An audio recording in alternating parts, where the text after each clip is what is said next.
فارتقب يوم تأتي السماء بدخان مبين يغشى الناس هذا عذاب أليم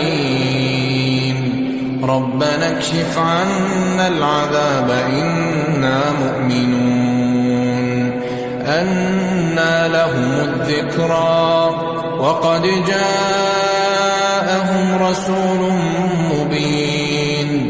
ثم تولى